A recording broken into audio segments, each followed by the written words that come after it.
નમો લોહે સૌર્યંતાણમ નમો લોહે સૌદાનમ નમો લોહે સૌર્યાણ નમો લોહે સૌજાયાણમ નમો લોહે સૌત્રિકાળવતી સાવનમ ઓમકાર બિંદુ સંયુક્ત નિત્યમ ધ્યાયંતિ યોગિન કામદમોક્ષદો શ્રી ઓંકારાય નમો નમઃ મંગલમ ભગવાન મંગલમ કુટુંબી મંગલમ કુંકુંગારીઓ જૈન્દ્રમો સુમંગલમ નમઃ સમય સાગાય સ્વાનુભૂત્યા ચકાસ્તે ચિત્તવાય ભવાય સર્વમાં વિભાવ નિર્ગતા पंचास्तिकाय भगवान कुंकुंदाचार्य रचित पंचास्तिकाय तथा भगवान अमृतचंद्राचार्य रचित पंचास्तिकायની ટીકા સમય વ્યાખ્યા એનો સ્વાધ્યાય ચાલે છે. એમાં 5મી ગાથાનો સ્વાધ્યાય આપણે કરી રહ્યા છીએ. આ ગાથા, એનો અન્વયાર્થ, એની ટીકા અને આ ગાથા ઉપર પૂજ્ય ગુરુદેવ કાંજી સ્વામીએ આપેલ પ્રવચનના થોડા અંશ કર્યા છે. આગળ વધારે અંશો લઈએ છીએ. પ્રવચન પ્રસાદ ભાગ પહેલો, પાન નંબર 34. ગુરુદેવ અહીંયા કહે છે કે શરીરના પરમાણુઓ પોતાની શક્તિ અને અવસ્થાથી અભેદ છે, પણ આત્માથી ભેદ છે.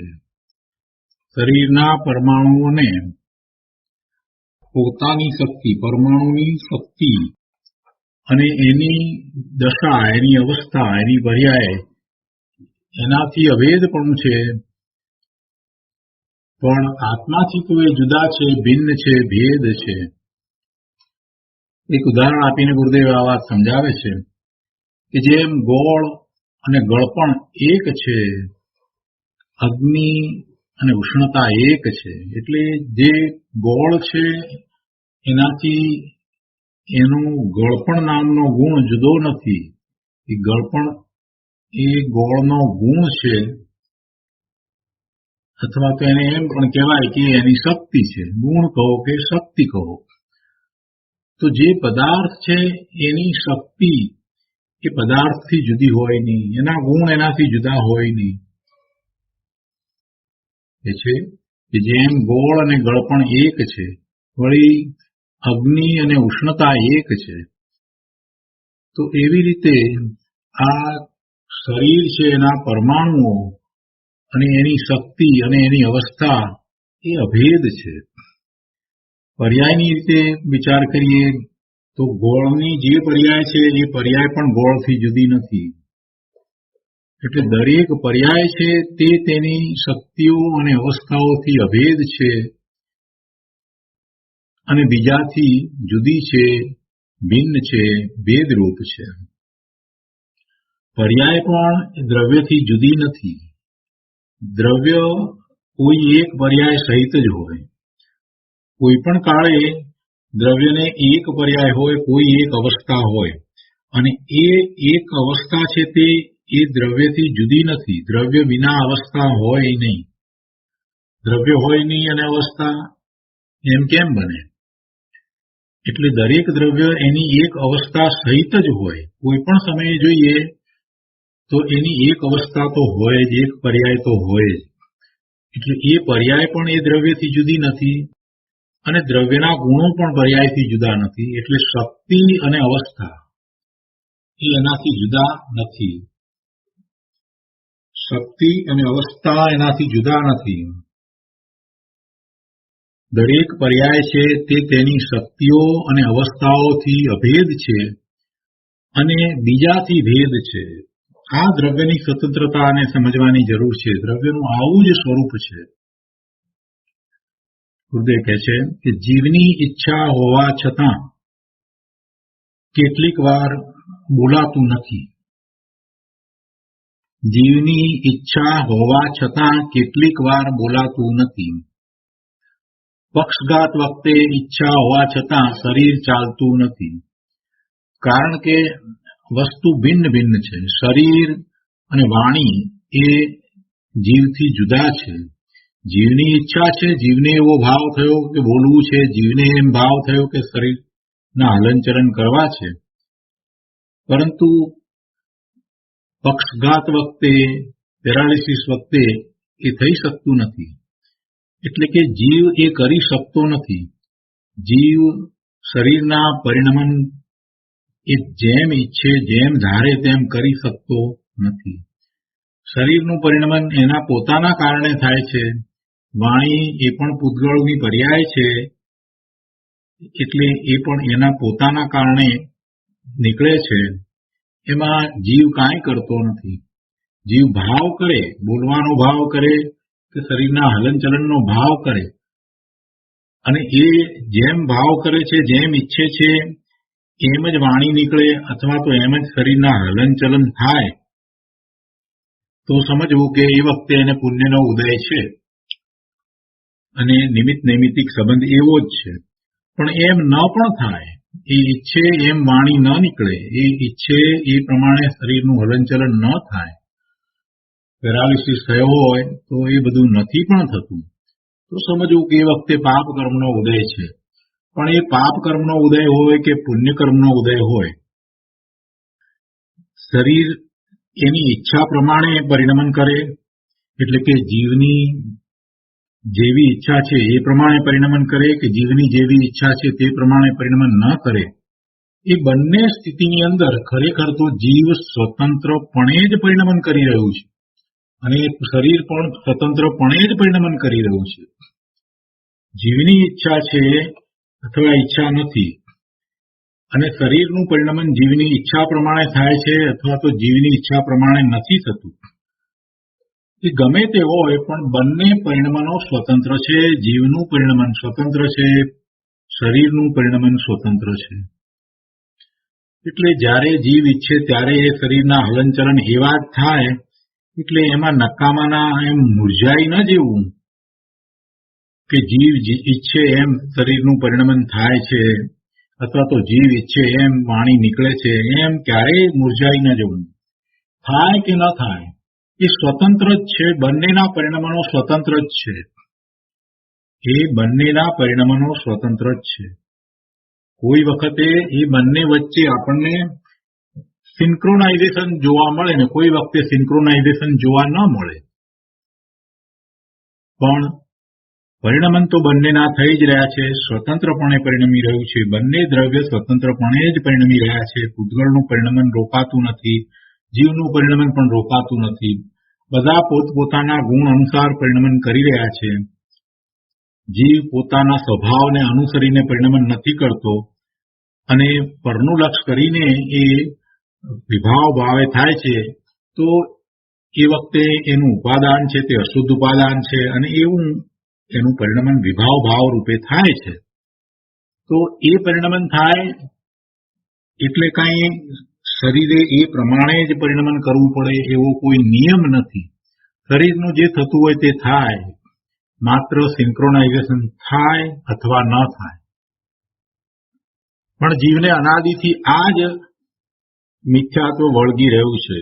એ અગૃહિત મિથ્યાત્વ છે. એ જીવ જન્મથી લઈને જ આવે છે કે શરીર સાથે પોતાને એકત્વ છે, શરીરમાં જે થાય છે તે પોતાનું થઈ રહ્યું છે, શરીર રૂપે પોતે છે, શરીરના કાર્યો પોતે કરે છે. આ મોટામાં મોટું મિથ્યાત્વ અનાદિનું જીવ લઈને આવ્યો છે. એટલે એમાં જ એને સમજવાની જરૂર છે કે ભલે શરીરમાં જે કંઈ થાય છે તે એ ઈચ્છે છે એમ થઈ રહ્યું છે, છતાંય એ ઈચ્છે છે એમ ખરેખર થઈ રહ્યું નથી. શરીર સ્વતંત્ર રીતે એ જ રીતે પરિણમન કરવાનું હતું માટે થઈ રહ્યું છે. આટલી વાત જેને સમજાઈ જાય એને રાગ દ્વેષ ઘણા ઓછા થઈ જાય. બાહ્યમાં દેખાય રિસ્પોન્સ એવો કોઈ વખત આવે, પણ અંદરમાં એ પોતે પાછો વળી જાય છે. આ સમજની ખૂબ જરૂર છે. ગુરુદેવે આ વાત અનેક વખત સમજાવી છે. એમના પ્રવચનની અંદર કેટલીય વાર આ વાત સમજાવી છે. શું કહે છે? જીવની ઈચ્છા હોવા છતાં કેટલીક વાર બોલાતું નથી.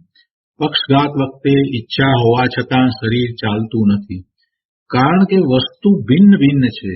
બે વસ્તુ જ જુદી છે. આગળ કહે છે, લોટની રોટલી થાય, એનો ભૂકો થાય, મોઢામાં મૂકીએ અને બધું ચાવીએ અને અંદર ઉતારીએ તો પછી એમાંથી બધું થાય, થૂક થાય, લોહી થાય, વિષ્ટા થાય, વગેરે થાય. તો એ બધું તેના કારણે થઈ રહ્યું છે, એ બધું એના કારણે થઈ રહ્યું છે. તું તેનો જાણનાર દેખનાર છો, તું ભગવાન આત્મા ચેતન છો, તું એ કાંઈ કરતો જ નથી, તું ખોરાક લેતો નથી, ખોરાકના પાચન કરતો નથી, તું એનાથી જુદો જ્ઞાન દર્શન કરનાર છો. જીવથી જળની અવસ્થા થાય એમ માનવું તે પાખંડ છે. જીવથી જળની અવસ્થા થાય એમ માનવું તે પાખંડ છે, એ મિથ્યાત્વ છે, મોટામાં મોટી ભૂલ છે. તારી પ્રભુતા તો જાણવા દેખવાની છે, તારાથી પરના કાર્યો થાય નહીં, તું પરના કાર્યો કરી શકે નહીં. તારી પ્રભુતા તો જાણવા દેખવાની છે, તું જ્ઞાન સ્વભાવી છો. વળી ગુરુદેવ કહે છે કે તારે સુખ જોઈએ છે, તો પછી સુખ સતથી હોય કે અસતથી હોય, જ્યાં સુખ હોય ત્યાંથી એની પ્રાપ્તિ થાય કે જ્યાં સુખ ન હોય ત્યાંથી પ્રાપ્તિ થાય. અહીંયા સત શબ્દનો આપણે બે અર્થ લઈએ છીએ, હોવાપણું અને સત્ય, એ રીતે એનો અર્થ લઈએ છીએ. સત, સુખ સતથી હોય એટલે કે સુખનું જ્યાં હોવાપણું હોય ત્યાંથી એની પ્રાપ્તિ થાય ને. સુખ ક્યાં છે? સુખ આત્મામાં છે, કેમ કે સુખ નામનો ગુણ આત્મામાં છે. બાહ્ય કોઈ પદાર્થમાં સુખ નામનો ગુણ નથી. એટલે કોઈ પણ બાહ્ય પદાર્થ જીવને સુખની અનુભૂતિ કરાવી શકે નહીં, એ દ્વારા જીવને સુખની પ્રાપ્તિ થાય નહીં. એ વિચારો એની ઊંધી માન્યતામાં રહ્યો છે, કેમ કે એને તૃષ્ણા છે પદાર્થોને પ્રાપ્ત કરવાની, અને પદાર્થોથી પોતાને લાભ છે એવી ઊંધી બુદ્ધિ હોવાને કારણે પદાર્થો પોતાને ઈષ્ટ છે, પદાર્થોથી પોતાને લાભ છે, પદાર્થોથી પોતે સુખી થાય છે એવી ઊંધી બુદ્ધિ છે. અને હવે એને એવી તૃષ્ણા છે કે પદાર્થને હું પ્રાપ્ત કરું. તો પદાર્થના કારણે એની સમીપમાં આવે છે, એના આત્મામાં તો આવતો નથી, પણ પદાર્થ એના કારણે એનું પરિણમન થાય છે. અને જ્યારે એ એની સમીપમાં આવે છે તો આ વિચારો મિથ્યા દ્રષ્ટિ એમ માને છે કે એને સુખની પ્રાપ્તિ થઈ. વાસ્તવમાં તો એની તૃષ્ણા જે હતી એ એવી પદાર્થને પ્રાપ્ત કરવાની તૃષ્ણા હતી, અને પદાર્થ પ્રાપ્ત થયો એટલે એનો અંત આવે છે, એટલે એને એમ લાગે છે કે પોતાને સુખ પ્રાપ્ત થાય છે. જો એ ખરેખર સુખ હોત તો એ સતત ટકી રહેવું જોઈતું હતું, પણ એમ તો બનતું નથી. પદાર્થ પ્રાપ્ત થયા પછીથી સુખ ક્યાં લાગે છે, કેટલો વખત લાગે છે, એનો વિચાર કરીએ તો ખ્યાલ આવે છે કે પદાર્થ મળ્યા પછીથી કાંઈ સુખ લાગતું નથી. તૃષ્ણા હતી ને તૃષ્ણા મટી ગઈ એટલે એક પ્રકારની આકુળતા, વ્યાકુળતા, અશાંતિ હતી, એનો અંત આવે છે, પણ તેથી કાંઈ સુખની તો પ્રાપ્તિ થતી નથી. એટલે સુખ ક્યાં છે? જ્યાં સુખ છે ત્યાંથી સુખની પ્રાપ્તિ થાય. વસ્તુમાં, પદાર્થમાં સુખ નામનો ગુણ નથી, એટલે સુખની પ્રાપ્તિ ત્યાંથી ન થાય. આત્મામાં સુખ નામનો ગુણ છે, અને એ સુખનું ભવન અંદરમાં ચાલી રહ્યું છે. સુખ નામના ગુણનું અંદરમાં પરિણમન સતત અનાદિ અનંત ચાલી રહ્યું છે. કારણ શુદ્ધ પર્યાયની વાત આપણે નિયમસારમાં સમજ્યા છીએ. અનંત ગુણોનું અનાદિ અનંત એક સરખું પરિણમન ચાલી રહ્યું છે. એવી એ કારણ શુદ્ધ પર્યાય છે, જે દ્રવ્યાર્થિક નયનો વિષય છે, પર્યાર્થિક નયનો વિષય નથી. એટલે એ એનામાં છે, તો એનું લક્ષ કરતા એમાંથી એને પ્રાપ્ત થાય, ત્યાં એકાગ્રતા કરતા એની પ્રાપ્તિ થાય. પણ બહારમાં કોઈ પ્રકારે એને સુખની પ્રાપ્તિ થઈ શકે જ નહીં. ગુરુદેવ કહે છે કે સુખ સતથી હોય કે અસતથી હોય, સુખ જ્યાં હોય ત્યાંથી પ્રાપ્ત થાય કે જ્યાં ન હોય ત્યાંથી પ્રાપ્ત થાય. દ્રવ્યને પરાધીન માનવું તે અસત છે. આ દ્રવ્ય, આ જીવ દ્રવ્ય બીજા અન્ય પદાર્થને આધીન માનવું એ અસત્ય છે, અસત છે. એવું હોવાપણું નથી, અને એ માન્યતા ખોટી છે. દ્રવ્યને બીજાને પરને આધીન માનવું એ માન્યતા ખોટી છે. પરને આધીન થઈ અને જીવ સુખની પ્રાપ્તિ કરે એ ઊંધી માન્યતા છે, અસત્ય માન્યતા છે. અને દ્રવ્યો બીજાને આધીન હોઈ શકે નહીં એવું દ્રવ્યનું અસ્તિત્વ જ નથી. એટલે દ્રવ્યને પરાધીન માનવું તે અસત છે. એમાં બંને વાત આવી જાય છે. સુખની વાત લઈ અને ગુરુદેવ સમજાવવા એ માંગે છે કે ભાઈ પરને આધીન દ્રવ્ય છે નહીં, એટલે પહેલી તો તારી એ ભૂલ થાય છે કે પર ને આધીન થઈને તને સુખની પ્રાપ્તિ થશે. પહેલા તો પરને આધીન તું નથી, પછી પેલું પર બાહ્યમાં જે કાંઈ છે એ તને સુખ ક્યાંથી આપશે? એ તારા સુધી પહોંચતું નથી, તું એના સુધી પહોંચતો નથી. વસ્તુના સ્વરૂપનો વિચાર કર. દ્રવ્યને પરાધીનતા નથી અને છતાંય દ્રવ્યને પરાધીન માનવું એ તો મિથ્યાત્વ છે, એ અસત છે, એ અસત્ય છે ને એવું હોવાપણું નથી. તે માન્યતાને છોડ, એ મિથ્યા માન્યતાને છોડ અને દરેક દ્રવ્ય સ્વતંત્ર છે એવી સાચી માન્યતા કર, એવી સત્ય માન્યતા કર, એવી સત માન્યતા કર, જેવી હોવાપણે છે એવી જ માન્યતા કર, તો સુખ મળે તેમ છે. કેમ કે તું પોતે સુખનું ધામ છો. સુખધામ, અનંત સુખધામ પોતે સુખનું ધામ છે. તો પોતામાંથી એને પોતાનું સુખ પ્રાપ્ત થાય, બીજી કોઈ રીત નથી. તું પર વસ્તુનું કાર્ય કર્યાનું અભિમાન કરે છે અને રાગ ઘટાડે છે, તે મિથ્યાત્વ સહિતનું પુણ્ય છે, પણ તે પવિત્રતા લાવે તે વાત ખોટી છે. બહુ સરસ વાત મૂકી છે ગુરુદેવે. બધી જ પ્રયોજનભૂત વાત સમજાવી છે. પર વસ્તુનું કાર્ય તું કરી શકતો નથી, છતાંય તું પર વસ્તુનું કાર્ય કરે એવું તારું કરતાપણું, એ તારા માન કસાયને પોષવાનું છે. એમાં તારા માન કસાયને પોષે છે, બીજું કાંઈ કરતો નથી. એ ખોટું તું અભિમાન કરે છે. તું પરવસ્તુનું કાર્ય કરે છે તો એમાં તો અભિમાન છે, ખરેખર તો તું એ કરી શકતો નથી. એ મિથ્યા માન્યતા છે, ખોટી માન્યતા છે. પણ છતાંય સાથે પરના કાર્યમાં એને શુભભાવ છે, તો એવા મિથ્યાત્વ સહિતનો શુભભાવ હોય તો એને કારણે પુણ્ય બંધ પડે. બીજાને હું જીવાડી દઉં છું એવો ભાવ છે અને એ વખતે એને કંઈક દયા કે દાન કંઈક વર્તે છે, તો એ દયાદાનનો શુભભાવ છે. પણ એની માન્યતા એવી છે કે હું બીજાના કાર્યો કરું છું, બીજાને અભયદાન આપું છું, બીજાને હું જીવાડું છું. તો એવા મિથ્યાત્વ સહિતની એવી શુભ ભાવરૂપ જે માન્યતા કરી, એવા શુભભાવે થયો, તો એ શુભભાવને કારણે પુણ્ય મળશે. પણ સાથે મિથ્યાત્વ છે તો એ મિથ્યાત્વ સહિતનું પુણ્ય છે. અને મિથ્યાત્વ સહિતનું પુણ્ય છે એ પવિત્રતા લાવે એ વાત ખોટી. એમ બને નહીં.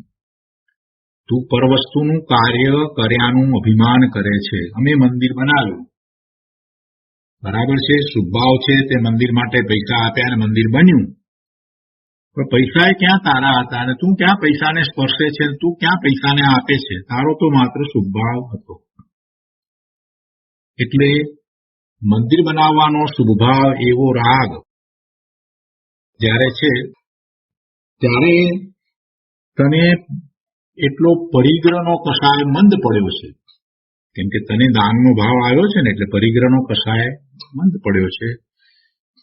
એટલે એ રીતે એવો તારો રાગ, જે પૈસા પ્રત્યેનો લોભ અથવા રાગ જે છે તે તને મંદ છે.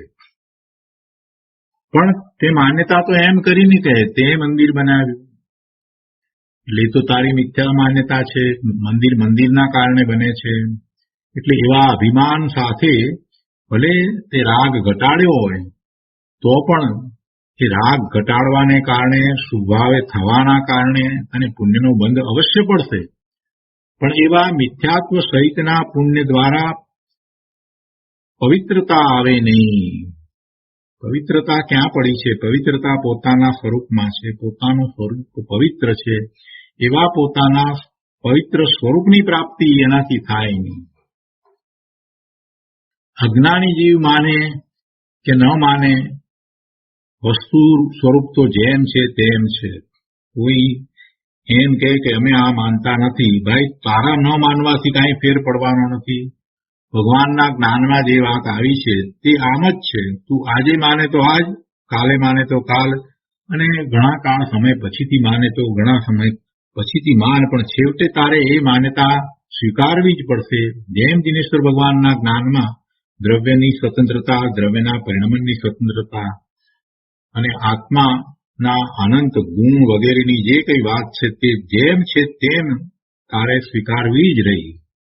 દરેક વસ્તુ પોતાના ગુણ પર્યાયથી એક છે અને પરથી જુદી છે. પરના ગુણ આ દ્રવ્યમાં પહોંચતા નથી. પરના ગુણનું પરિણમન પરમાં જ રહે છે. એનો લાભ આ બીજા દ્રવ્યને પ્રાપ્ત થતો નથી. આગળ કહે છે, ગુણ પર્યાયો જેમાં વસે તેને વસ્તુ કહે છે. આમ જ્ઞાન કરવું તે વસ્તુનું સ્તવન છે.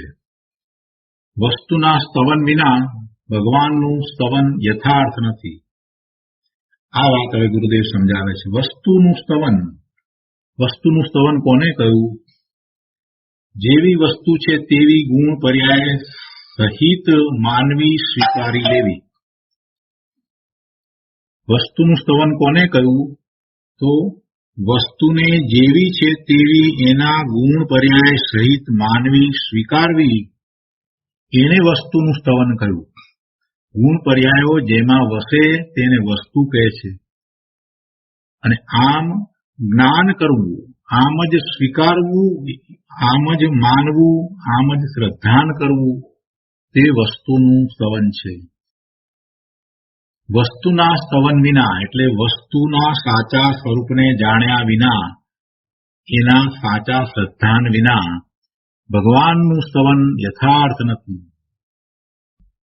જો એનો વિસ્તાર ગુરુદેવે જે રીતે કર્યો છે તે રીતે આપણે સમજીએ. દરેક દ્રવ્યને જેમ છે તેમ સ્વીકારવું જ રહ્યું, કેમ કે એવું જ ભગવાનના જ્ઞાનમાં આવ્યું છે. પ્રભુની આજ્ઞામાં અને જે આમન્યામાં રહ્યો છે એને પ્રભુના જ્ઞાનમાં જે વાત આવી હોય એનો સ્વીકાર હોવો જ જોઈએ. જો એવો સ્વીકાર નથી તો એ પ્રભુની આજ્ઞા ક્યાં આમન્યામાં એ નથી, તો પછી ભગવાનનું સ્તવન ક્યાંથી એ કરશે? ભગવાન વિશે એને પૂરી જેવી જોઈએ તેવી શ્રદ્ધા છે નહીં, એટલે ભગવાનનું સ્તવન તો એ ક્યાંથી કરશે? પ્રભુની વાતને જ માનતો નથી, ભગવાનની વાતને તો એ સ્વીકારતો નથી. ભગવાનના જ્ઞાનમાં 6 દ્રવ્યો અને 9 તત્વ જે રીતે આવ્યા છે એ રીતે એ સ્વીકારતો નથી, અને પોતાની મતિ કલ્પના એ વસ્તુના સ્વરૂપને, 6 દ્રવ્યના અને 9 તત્વના સ્વરૂપને એ માને છે. તો પછી વિતરાગ પરમેશ્વરની એને શ્રદ્ધા ક્યાં છે? એને ક્યાં વિતરાગ પરમેશ્વરની શ્રદ્ધા કરી? જો એને સાચી શ્રદ્ધા વિતરાગ પરમેશ્વરની હોય તો ભગવાને જે વાત કરી છે એનો એને સ્વીકાર થવો જ જોઈએ. તો પછી ભગવાનનું સ્તવન ક્યાંથી થશે? ભગવાનનું સ્તવન થશે કેવી રીતે? આ એક વાત છે. અને બીજી રીતે કહીએ તો ભગવાનનો આત્મા એ કેવો છે? એ પરમ શુદ્ધ, વર્તમાનમાં પણ એની શુદ્ધ પર્યાય પ્રગટ થઈ છે એવો ભગવાનનો આત્મા. એનું ભાન એને જીવ દ્રવ્યના ભાન વિના કેવી રીતે થાય? અને જીવ દ્રવ્યનું ભાન ક્ષય દ્રવ્યના યથાર્થ ભાન વિના કેવી રીતે થાય? એટલે જે વસ્તુ છે એને એના દ્રવ્ય ગુણ સહિત જેમ છે તેમ માનવામાં આવે. અને માનવામાં ક્યારે આવે? કે એનું જ્ઞાન કરવામાં આવે, દ્રવ્યશ્રુતનો અભ્યાસ કરવામાં આવે, અને પછી એવો જ એને અનુભવ થાય, ત્યારે એનું શ્રદ્ધાન સાચું થાય. અને એમ એનું શ્રદ્ધાન સાચું થાય છે તો પોતાને પણ સાચી રીતે શ્રદ્ધે છે. પોતાની સાચી શ્રદ્ધા થાય છે તો પ્રભુ વિશે એની સાચી શ્રદ્ધા હોય છે. પોતા વિશે જ હજી સાચી શ્રદ્ધા થઈ નથી તો દિનેશ્વર ભગવાન વિશેની શ્રદ્ધા એની ક્યાંથી સાચી હોય? આત્માના સ્વરૂપને જે જાણતો નથી એ શુદ્ધ પર્યાય જેમણે પૂર્ણપણે પ્રગટ કરી છે એવા ભગવાનના સ્વરૂપને ક્યાંથી જાણે? તો પછી એમનું સ્તવન તો ક્યાંથી કરવાનું છે? તો આ વાતને ગુરુદેવે જે રીતે સમજાવી છે એ રીતે આપણે લઈએ. અહીંયા કહે છે કે વળી આત્મા અને જળ પદાર્થોમાં ક્ષણે ક્ષણે જે અનેક અવસ્થાથી પરિણમન થાય છે તેને પર્યાય કહે છે. આત્માનું પરિણમન અને જળ પદાર્થોનું પરિણમન, એનું પરિણમન થાય છે, નવી નવી અવસ્થા થાય છે, એ પર્યાય છે. અવસ્થાયી એટલે કાયમી પદાર્થ. જેની અવસ્થા થાય છે એવો પદાર્થ તે અવસ્થાયી. અને અવસ્થા એટલે ક્ષણિક પર્યાય, જે સતત બદલાયા કરે છે. અવ એટલે નિશ્ચયથી અને સ્થાયી એટલે પોતામાં ટકી રહે છે તે. એટલે અવસ્થાયી જ્યારે કહીએ છીએ ત્યારે એમ કહેવાય કે નિશ્ચયથી જે પોતામાં ટકી રહે છે તે અવસ્થાયી છે. વળી પરિણમનમાં પરી એટલે સમસ્ત પ્રકારે અને નમન એટલે ઢળવું. જેનું સમસ્ત પ્રકારે ઢળવું થાય છે એ પરિણમન છે. આમ પરિણમનનો અર્થ જ પોતામાં ઢળવું એવો થાય છે. પરિણમનનો અર્થ જ પોતામાં ઢળવું એવો થાય છે. પરિણમન થાય છે તો એ કાંઈ બીજા રૂપે થાય છે એમ નથી. દ્રવ્યનું પરિણમન પોતા રૂપે જ થાય. દ્રવ્યની પર્યાય બદલાય, એમાં એ દ્રવ્ય વ્યાપે, એ દ્રવ્ય રૂપે જ એ પરિણમન હોય. એ પરિણમનની અંદર અવસ્થા બદલાય છે તો એ અવસ્થા એ દ્રવ્યની જ હોય.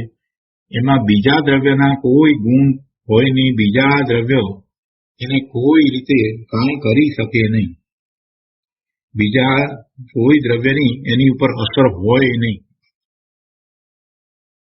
માટીનું પરિણમન ઘડા રૂપે થાય તો ઘડાની અંદર એક નવી અવસ્થા થઈ, એની અંદર માટીના ગુણો હોય પણ કાંઈ કુંભારના ગુણો હોય નહીં. કુંભાર દ્વારા માટી કોઈ રીતે પ્રભાવિત થાય નહીં. માટી પોતાના ગુણને છોડે નહીં. એટલે પરિણમનનો અર્થ જ એ છે કે પોતામાં ઢળવું. પોતે પોતા રૂપે રહી અને એ બદલાય છે. પોતે દ્રવ્યપણે પોતા રૂપે રહી અને અવસ્થા બદલાય છે. પોતામાં ઢળવું. બહુ સરસ વાત મૂકી છે ગુરુદેવે, જુદી રીતે મૂકી છે અહીંયા કે પરિણમનનો અર્થ જ પોતામાં ઢળવું એવો થાય છે. જીવના પરિણમન વિતરાગી પરિણમન જ હોય તો જ એને જીવનું પરિણમન કહેવાય. પોતે પોતામાં ઢળે છે એટલે એની જે નવી અવસ્થા થાય તે વિતરાગી જ હોવી જોઈએ. એના ગુણોને અનુસરીને જ એનું પરિણમન હોય અને એ જ સ્વભાવ ભાવે થયેલું પરિણમન કહેવાય. એ જ નિશ્ચયથી પરિણમન છે. બાકી જે કંઈ એ પરનું લક્ષ કરે છે અને જે પરિણમન થાય છે એ એનું સાચું પરિણમન નથી, એ શાશ્વત પરિણમન નથી. એવા પરિણમનો કાયમ એક સરખા થતા નથી. એ વખતે ઉપાદાન છે તે અશુદ્ધ ઉપાદાન છે. પણ એના પોતાના સ્વભાવને અનુસરીને થતા પરિણમન, પોતે જેવો છે તેવું જ પરિણમન, એટલે પોતે પોતા તરફ ઢળે છે. પરિણમનનો અર્થ જ એ છે કે પોતામાં ઢળવું. એટલે પોતે પોતાના સ્વભાવમાં ઢળે છે, સ્વભાવ ભાવે થઈ જાય છે, સ્વભાવ ભાવે પરિણમી જાય છે. એ જ પરિણમન છે. પણ પરમાં ઢળવું કે પરને લીધે ઢળવું એવો એનો અર્થ કે એનો એવો ભાવ નથી. પરમાં ઢળવું, પરરૂપે થવું, પરરૂપે પરિણમી જવું, નવી અવસ્થામાં પરની અસર દેખાવી, પરના ગુણ આવી જવા, આવું કાંઈ થતું જ નથી. પરના ભાવે એ પરિણમી શકતો જ નથી. પરમાં ઢળવું કે પરને લીધે ઢળવું, કોઈ બીજું આવે એટલે પોતે ઢળે, એના પરિણામ થાય. કોઈ નિમિત્ત આવે તો પોતાના એવા પરિણમન થાય, એમ બિલકુલ નથી. પરમાં ઢળવું કે પરને લીધે ઢળવું એવો એનો અર્થ નથી, તેમજ એવો ભાવ નથી. પરમાં ઢળવાનો એનો ભાવ હોય નહીં. વળી પદાર્થમાં સદા અવિનાશીપણે સાથે રહે તેને ગુણ કહે છે. સદા એટલે કોઈ પણ અવસ્થાને વિશે જે હંમેશ રહે છે અને જેનો નાશ નથી થતો એ ગુણ છે. અને એવા ગુણોનો સમૂહ એ જ દ્રવ્ય છે, એ જ પદાર્થ છે. આત્મામાં જ્ઞાન, દર્શન, ચારિત્ર આદિ શક્તિ છે, એ જ ગુણ છે. અને વર્તમાન અવસ્થા ઓછી વધતી થયા કરે છે. એટલે કે આ જે જ્ઞાન, દર્શન, ચારિત્ર આદિ જે શક્તિઓ પડી છે એની પ્રકટતા એ અંદરમાં તો એનું પરિણમન જેમ છે તેમ થયા જ કરે છે. એ ગુણો પણ પરિપૂર્ણ છે, પણ એની બહારમાં જે વ્યક્તતા છે, વર્તમાન અવસ્થામાં એની જે વ્યક્તતા, એ વ્યક્તતા ઓછી વધતી થયા કરે છે. એટલે આપણે એને એમ કહીએ છીએ કે જ્ઞાન દર્શનના ઉગાડ ઓછા છે. વર્તમાનમાં એની ચારિત્ર કહેતા સુખ આનંદની સ્થિતિ. ચારિત્ર એટલે શું? ચારિત્ર એટલે સુખ ને આનંદ. તો એવી જે વર્તમાન અવસ્થા, એમાં બધા ફેરફારો, જે પ્રગટ અવસ્થા, જે વ્યક્ત અવસ્થા, એમાં જે બધા ફેરફારો દેખાય છે. પણ જેવો ગુણ છે એવા ગુણનું પરિપૂર્ણ પરિણમન જ્યારે વર્તમાન પર્યાયમાં પ્રગટ થઈ જાય છે તો એ બધું પામી ગયા છે એમ કહેવાય છે. શું કહે છે કે આત્મામાં જ્ઞાન, દર્શન, ચારિત્ર આદિ શક્તિ છે અને વર્તમાન અવસ્થા ઓછી વધતી થયા કરે છે. તેમ પરમાણુમાં સ્પર્શ, રસ, ગંધ, વર્ણ શક્તિની લીલી, ધોળી, કાળી, સુગંધી કે દુર્ગંધરૂપ અવસ્થા થયા કરે છે. આમ ગુણો કાયમ રહીને અવસ્થાનું પલટવું તે દ્રવ્યનું સ્વરૂપ છે. આવું જ અસ્તિત્વ છે, આવી જ સત્તા છે. ગુણો કાયમ રહીને અવસ્થાનું પલટવું તે દ્રવ્યનું સ્વરૂપ છે. આત્મા અને પરમાણુઓ નવી અવસ્થા રૂપે ઉપજે છે, જૂની અવસ્થા રૂપે વ્યય પામે છે અને શક્તિ રૂપે કાયમ રહે છે. જેમ કુંડલનો વ્યય થાય છે, કડાનો ઉત્પાદ થાય છે. સોનાનું કુંડલ છે તો એને ભાંગી અને એમાંથી કડું બનાવવામાં આવે છે તો નવી પર્યાય થઈ, પણ એમાં સોનું તો રહે જ છે, એટલે સોનું સદસ્ય. જેમ કુંડલનો વ્યય થાય છે, કડાનો ઉત્પાદ થાય છે અને સોનું સદસ્ય. ચિકાસ, વજન વગેરે શક્તિ રૂપે ધ્રુવ રહે છે. એવું ને એવું એવા ગુણો ધારી રાખી અને એ ધ્રુવ રહે છે.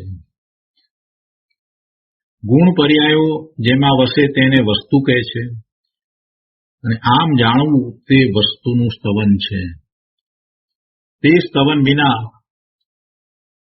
એવા વસ્તુના સ્તવન વિના, એટલે વસ્તુને જેમ છે તેમ એના ગુણ પર્યાય સહિત જાણ્યા વિના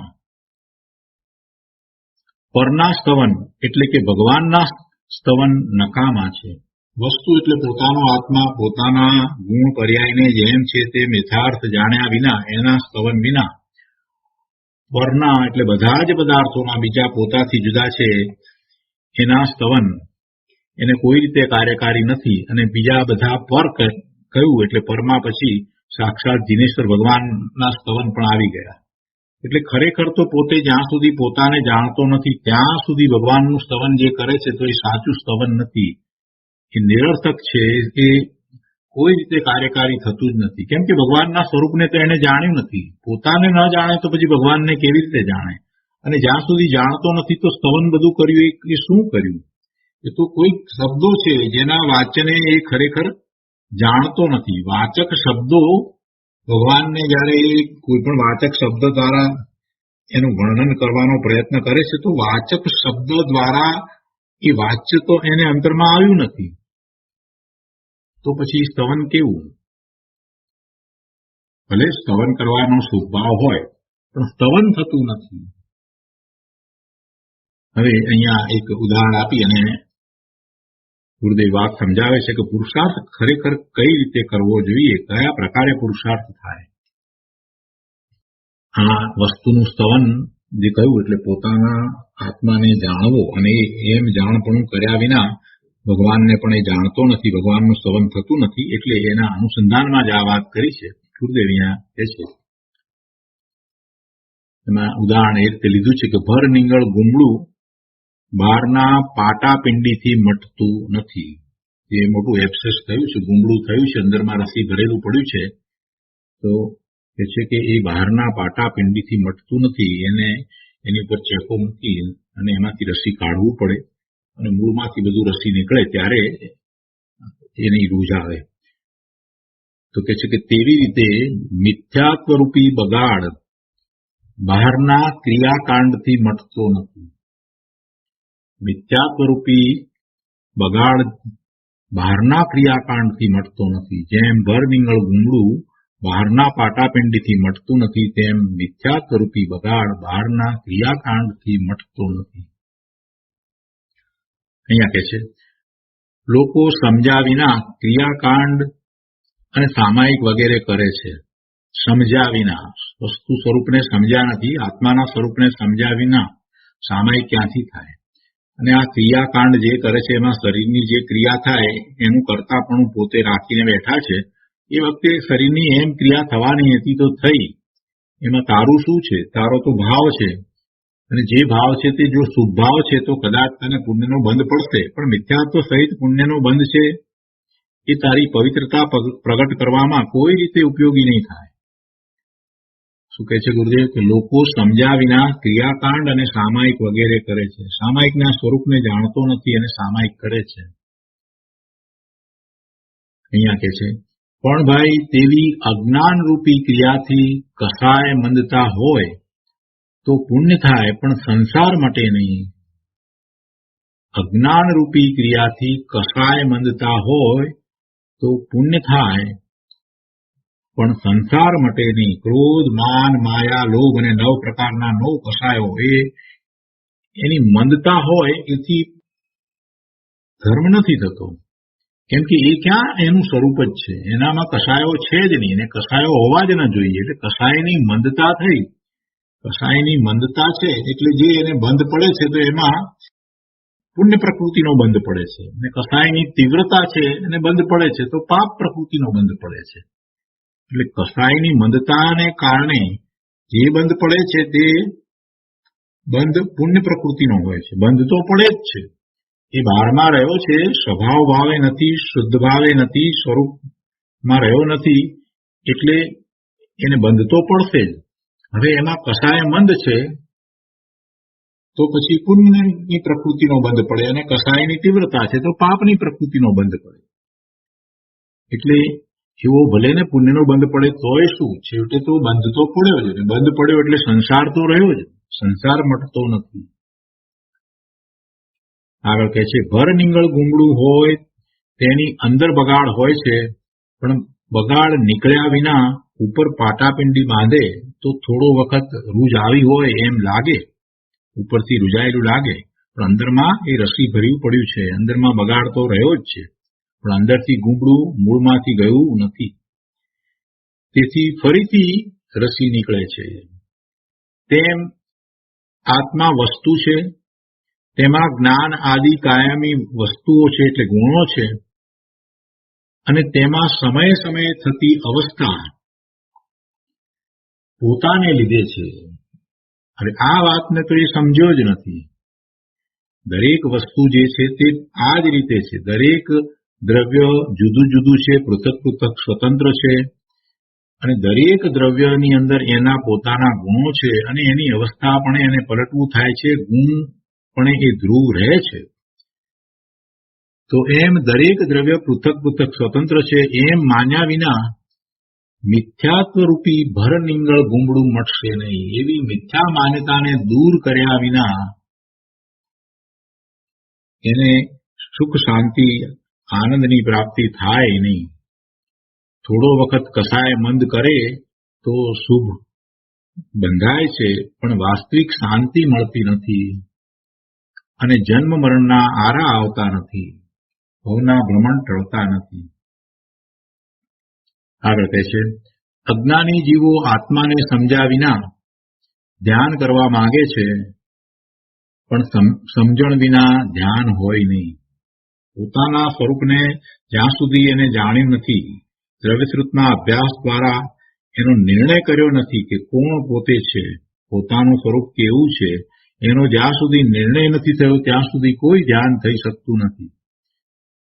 છતાંય અજ્ઞાની જીવો આત્માને સમજ્યા વિના ધ્યાન કરવા માંગે છે, પણ સમજણ વિના ધ્યાન હોય નહીં. આત્માની સાચી સમજણ કરી અંતર એકાગ્ર થવું તે ધ્યાન છે. આત્માની સાચી સમજણ કરી આત્માને જેવો છે તેવો બરાબર જાણવો, દ્રવ્યસૂત્રનો ખૂબ અભ્યાસ કરવો, એમાં એ દ્રવ્યાનુયોગનો ખૂબ અભ્યાસ કરવો. દ્રવ્યાનુયોગના અભ્યાસ વિના આત્માની સાચી સમજણ ક્યારેય આવે નહીં. આત્માની સાચી સમજણ કરી અંતર એકાગ્ર થવું તે ધ્યાન છે. વસ્તુનું સ્વરૂપ દિવ્ય ધ્વનિમાં આવ્યું છે અને વસ્તુ સ્વરૂપ એમ જ છે એવો પહેલા તો નિર્ણય થવો જોઈએ, અને એવો જેને નિર્ણય થયો છે એને પછી ધ્યાનનો પુરુષાર્થ હોય છે. વસ્તુ સ્વરૂપનો જેને ખૂબ નિર્ણય થઈ ગયો છે, જુદા જુદા શાસ્ત્રોના અભ્યાસ દ્વારા ગુરુદેવના કેટલા બધા પ્રવચનો સાંભળીને જેને વસ્તુ સ્વરૂપનો નિર્ણય થયો છે એ અંતરમાં એકાગ્ર થઈ શકે છે, અને એ અંતરમાં એકાગ્રતા કરવી એ ધ્યાન છે. એટલે પોતાની યોગ્યતા એવી હોય એ ધ્યાન કરી શકે. ધ્યાન નથી ને ધ્યાન ન કરવું ને ધ્યાન થાય નહીં એમ કહેવાનો ગુરુદેવનો ક્યારેય આશય હતો નહીં. ગુરુદેવે એવું ક્યારેય કહ્યું નથી. માત્ર એટલું કે આત્માની સાચી સમજણ ન આવી હોય ત્યાં સુધી એને પોતાના સ્વરૂપનો નિર્ણય થતો નથી, અને જ્યાં સુધી પોતાના સ્વરૂપનો નિર્ણય નથી તો પછી દ્રષ્ટિ ક્યાં કરશે, એકાગ્રતા કોને વિશે કરશે? દ્રષ્ટિનો વિષય જ એને ખબર નથી. એટલે જેને દ્રષ્ટિના વિષયનું ભાન નથી, જેને શાસ્ત્રોનો અભ્યાસ કર્યો નથી અને માત્ર બાહ્યમાં એ થોડીક વાત જાણી અને બોલે છે, તો એને માટે એમ કહી શકાય કે એ ધ્યાન કરવાને યોગ્ય નથી. પણ જેને ખૂબ શાસ્ત્રોનો અભ્યાસ કર્યો છે, ગુરુદેવના પ્રવચનમાંથી વસ્તુ સ્વરૂપને એ બરાબર સમજ્યો છે, જાણ્યું છે, એનું અંતર ભીનું થયું છે, એને પોતાને એવી આલોચના થઈ છે કે અરે હું આ રખડ્યો, વસ્તુ સ્વરૂપ તો આવું હતું, મેં જાણ્યું નહીં, ગુરુદેવે સમજાવ્યું ત્યારે આ વાત અમને સમજમાં આવી છે, એવું જેને થયું છે, અને એક આત્મા સિવાય બીજું કાંઈ ગમતું નથી એની જ જેને લગ્ની લાગી છે, એવો જીવ પોતે ધ્યાન કરે છે. અને કઈ રીતે કરે છે? તો કે આત્માની સાચી સમજણ કરીને, એનો એવો નિર્ણય કરીને, એવો નિર્ધાર કરીને પછી સ્વરૂપ તરફ વળી જાય છે. એટલે અંતરમાં એકાગ્ર થાય છે અને એને ધ્યાન કહે છે. એટલે ગુરુદેવે એવું નથી કહ્યું કે ધ્યાન હોતું નથી, એવી કોઈ વાત નથી કરી. સ્વરૂપમાં એકાગ્ર થવું તે ધ્યાન છે, અને એવી એકાગ્રતા થયા પછી સ્વનો અનુભવ થાય છે, સ્વરૂપનો અનુભવ થાય છે, એ જ સમ્યક દર્શન છે. પણ વસ્તુનું સ્વરૂપ ક્યાંથી જાણવું? વસ્તુનું સ્વરૂપ તો દિવ્ય ધ્વનિમાં આવ્યું છે. જેવું દિવ્ય ધ્વનિમાં આવ્યું છે એવું જ સ્વરૂપ એને જાણવું અને સ્વીકારવું પડશે. એટલે એવો સ્વીકાર છે એ જ એનો પુરુષાર્થ છે. દિવ્ય ધ્વનિમાં વસ્તુનું સ્વરૂપ જેવું આવ્યું છે એવા સ્વરૂપનો માત્ર અભ્યાસ નહીં, પણ એવો અભ્યાસ પછીથી ખૂબ તત્વચિંતન કરી અને એવો સ્વીકાર થવો એ એનો સાચી દિશામાં પુરુષાર્થ છે. વસ્તુનું સ્વરૂપ દિવ્ય ધ્વનિમાં આવ્યું છે અને વસ્તુ સ્વરૂપ એમ જ છે. દરેક વસ્તુ નવી અવસ્થા પણ ઉપજે છે, પૂર્વ અવસ્થા પણ નાશ પામે છે, અને વસ્તુ પણ ધ્રુવ રહે છે. આવો વસ્તુનો સ્વભાવ છે. એમ સાચી સમજણ કરે તો ભ્રાંતિની પર્યાયનો નાશ થાય અને સમ્યક જ્ઞાન ઉત્પન્ન થાય.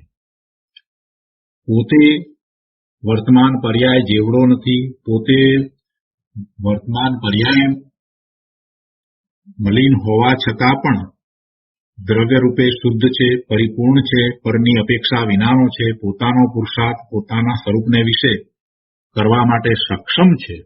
દરેક સમયની અવસ્થા બદલાય છે એ વખતે પણ એનામાં એવી શક્તિ પડી છે, પોતે પોતાનો પુરુષાર્થ કરી શકે છે.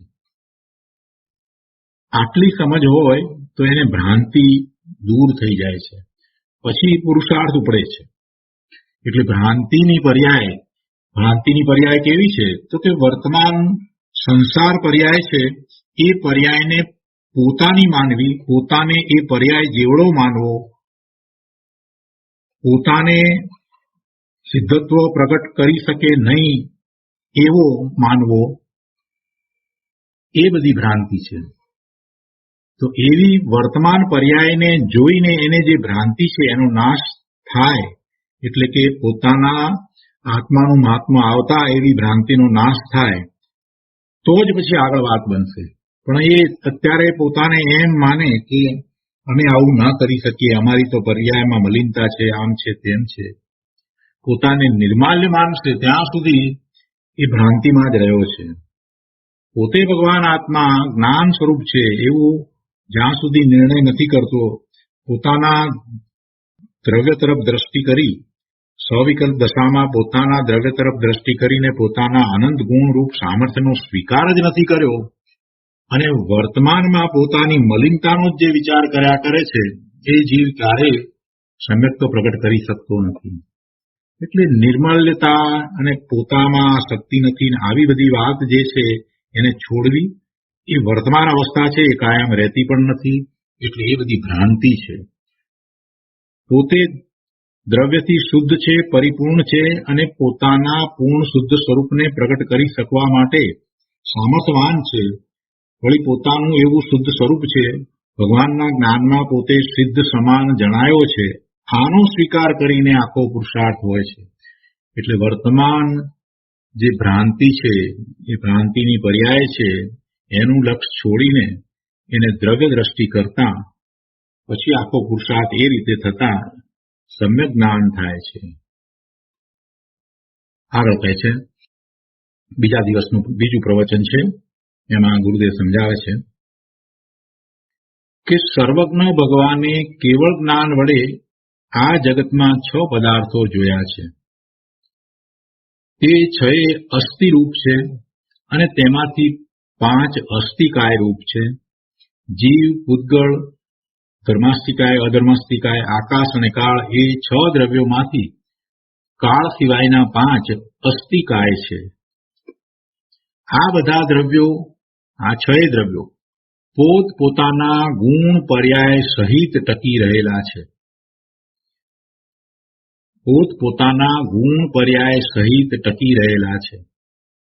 પર્યાયનું પલટવું પણ થાય છે અને ગુણ સહિત પોતે ટકી રહ્યા છે. એ બધા દ્રવ્યો અવિનાશી છે, અનાદિ અનંત છે, કોઈનો નાશ થતો નથી. બીજી વાત, કોઈ દ્રવ્યના ગુણ પર્યાયને બીજા દ્રવ્ય સાથે સંબંધ નથી. એક દ્રવ્યના ગુણ અને પર્યાયને બીજા દ્રવ્યના ગુણ કે પર્યાય સાથે સંબંધ નથી. એક દ્રવ્યના ગુણ બીજા દ્રવ્યમાં વ્યાપતા નથી, પહોંચતા નથી, કોઈ અસર ઉપજાવતા નથી. જો અસર ઉપજાવે તો પેલા દ્રવ્યનું પરિણમન બદલાઈ જાય. કોઈ દ્રવ્યના ગુણો બીજા દ્રવ્યના પરિણમન ઉપર અસર ઉપજાવે અથવા તો બીજા દ્રવ્યના ગુણના પરિણમનમાં ફેરફાર કરી નાખે અથવા તો ગુણની સંખ્યામાં ફેરફાર કરી નાખે તો પેલો ગુણ રહી શકે જ નહીં. તો જગતનો નાશ થાય. એટલે એમ નથી, કોઈ દ્રવ્યના ગુણ પર્યાયને બીજા દ્રવ્ય સાથે સંબંધ નથી.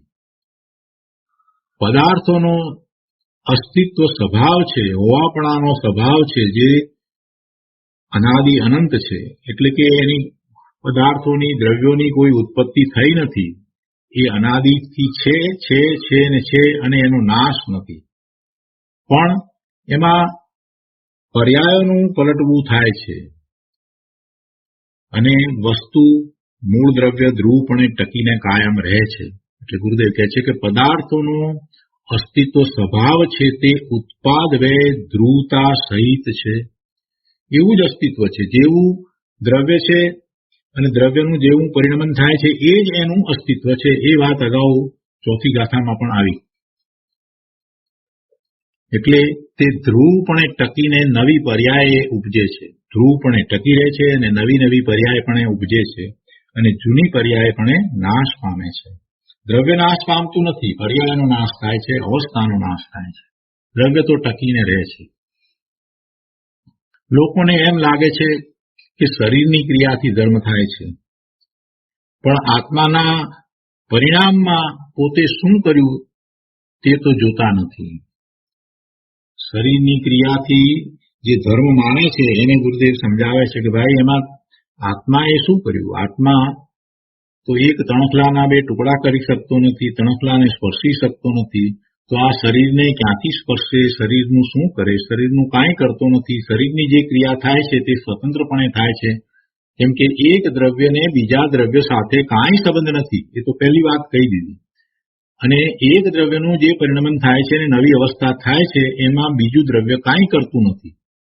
દરેક દ્રવ્યનું આમ ચાલી રહ્યું છે. તો શરીરની ક્રિયા થઈ અને નવી અવસ્થા થઈ, તો એમાં શરીરે જે કાંઈ કરવાનું હતું તે કર્યું, પણ આત્માએ કાંઈ કર્યું નથી.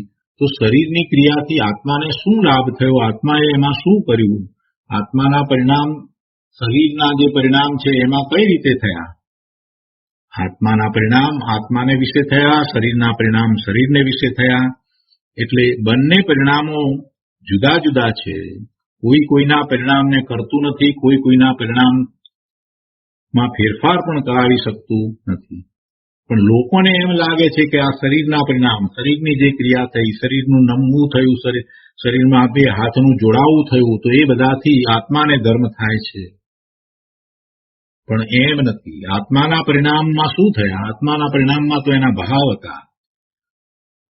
કેમ કે એ પોતે પોતાના સ્વભાવ ભાવથી ચ્યુત થઈને સ્વરૂપમાંથી બહાર નીકળ્યો છે અને પરનું લક્ષ કરે છે. એટલે એના જે ભાવ હતા એ તો વિભાવ હતા. એ શુભ હોય કે અશુભ હોય, પણ બધા વિભાવ છે. એટલે એમાં આત્માના પરિણામ તો શું થયા, આત્મા વિભાવ ભાવે થયો. ગુરુદેવ કહે છે કે આત્માના પરિણામમાં પોતે શું કર્યું તે તો જોતો નથી. આત્માના પરિણામમાં તો એ વિભાવ ભાવે થયો, કદાચ શુભ ભાવે થયો, અને એ વખતે શરીરની ક્રિયા જે થવાની હતી તે થઈ. કદાચ શરીરને એ બે ઘડી સ્થિર રહેવાનું થયું તો શું થયું, એથી શું થયું. ગુરુદેવ કહે છે કે એ શરીરની ક્રિયા છે.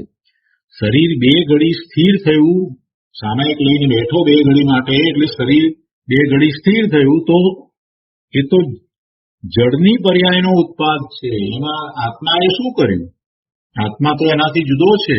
શરીર એ વખતે એમ બેસવાનું હતું માટે બેઠું, શરીરનું એમ જ થવાનું હતું માટે એમ થયું.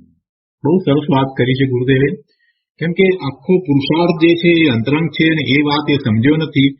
એટલે એને ડગલે ને પગલે એને સમજવાની જરૂર છે કે જ્યાં જ્યાં એ ધર્મ માનીને બેઠો છે, શરીરની ક્રિયા દ્વારા ધર્મ માની રહ્યો છે, તો એ વખતે પોતાના પરિણામ એટલે આત્માના પરિણામ કેવા થયા, આત્માએ શું કર્યું, આત્માને શું લાભ થયો, એ વિચાર કરે તો એને સાચો માર્ગ મળે. તો એને પુરુષાર્થની દિશા સમજાય કે ક્યાં પુરુષાર્થ કરવાનો છે, કઈ દિશામાં પુરુષાર્થ કરવો જોઈએ. ગુરુદેવ એ સમજાવવા માંગે છે અહીંયા. લોકોને એમ લાગે છે કે શરીરની ક્રિયાથી ધર્મ થાય છે, પણ શરીરની ક્રિયા તો એના કારણે થાય છે. અને એ વખતે આત્માના પરિણામ જે થાય છે તે શું થયા એનો તો એ વિચાર કરતો નથી.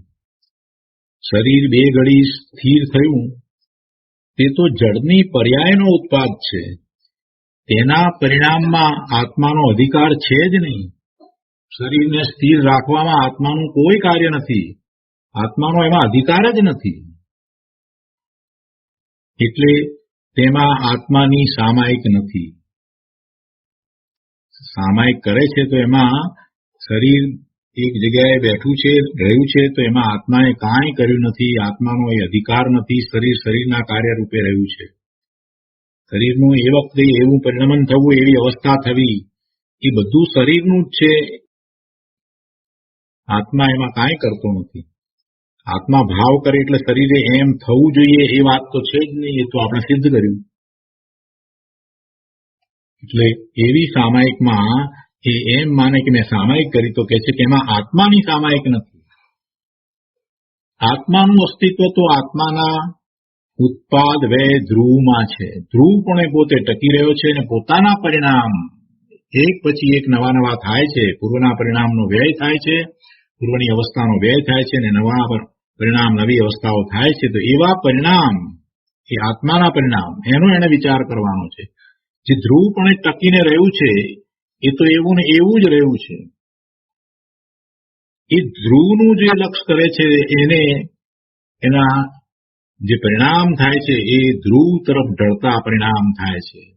પણ એ ધ્રુવનું લક્ષ નથી કરતો અને બહારમાં પરનું લક્ષ કરે છે, તો જે પરિણામ થાય છે એ પરિણામ તો વિભાવ ભાવરૂપ પરિણામ થાય છે. એ તો મલિન પરિણામ છે. પરિણામ એટલે પોતામાં ઢળવું, પોતા તરફ ઢળે એ પરિણામ છે. દરેક દ્રવ્યના પરિણામ પોતા રૂપે થાય છે, પોતા તરફ ઢળેલા પરિણામ હોય છે, એમાં પોતે જ રહેલો છે. દરેક દ્રવ્ય, એ જળ દ્રવ્યને માટે પણ એમ જ છે અને ચેતન એવા આ આત્માને માટે પણ એમ જ છે. તો પોતાના પરિણામનો અહીંયા વિચાર કરવાનો છે. પોતાના પરિણામ કેવા થાય છે, બાકી પરના પરિણામમાં એ પોતે કાંઈ કરતો નથી, છતાંય એ મિથ્યા અભિમાન કરે કે અમે આવા પરિણામ કર્યા, આવ્યા પરિણામ કર્યા. તો ભાઈ શાંત પડ. તારા પરિણામ, આત્માના પરિણામ શું થયા? આત્માની સામાયિક કઈ રીતે છે?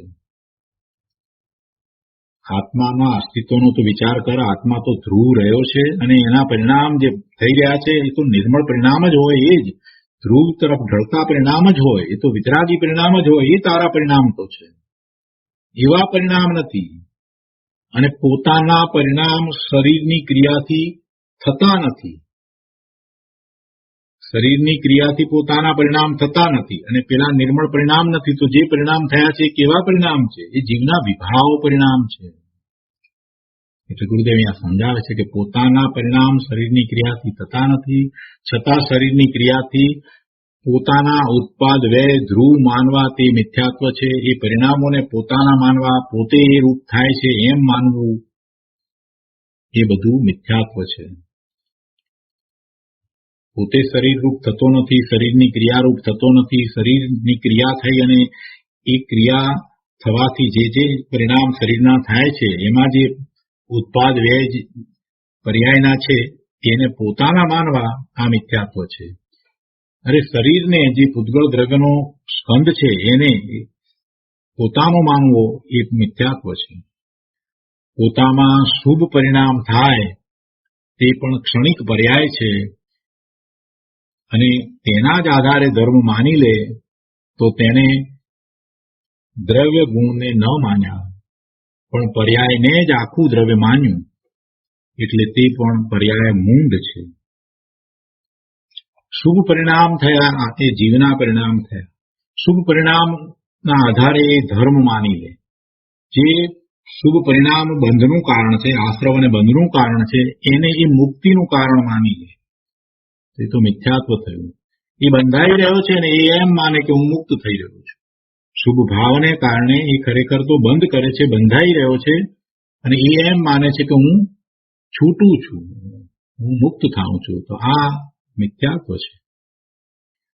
એને પોતાના પરિણામ શું છે, પોતાના પરિણામ કેવા થયા છે એનો તો વિચાર કર્યો જ નથી. આ પરિણામ જે થયા છે એ બંધના પરિણામ છે.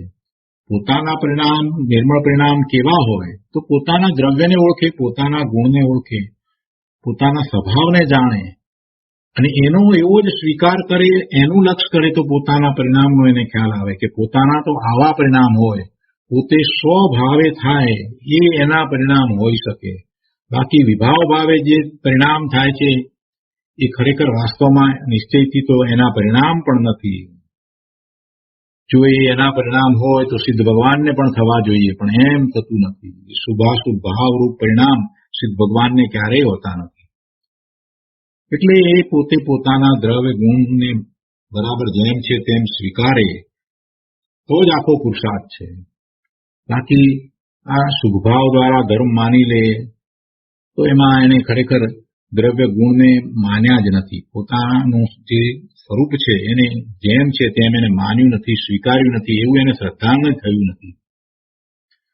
પણ એને તો પર્યાય ને વર્તમાન પર્યાય છે એને જ આખું દ્રવ્ય માની લીધું છે. એ પર્યાય મૂંડ છે.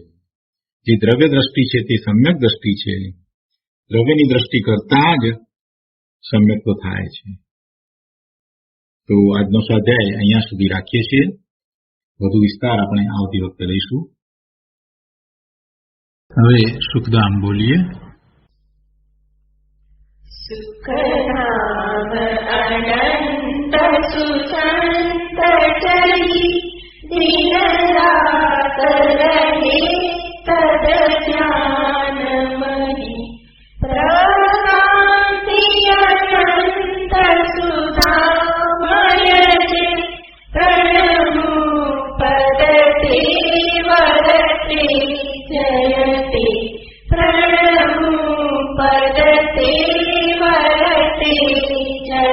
તે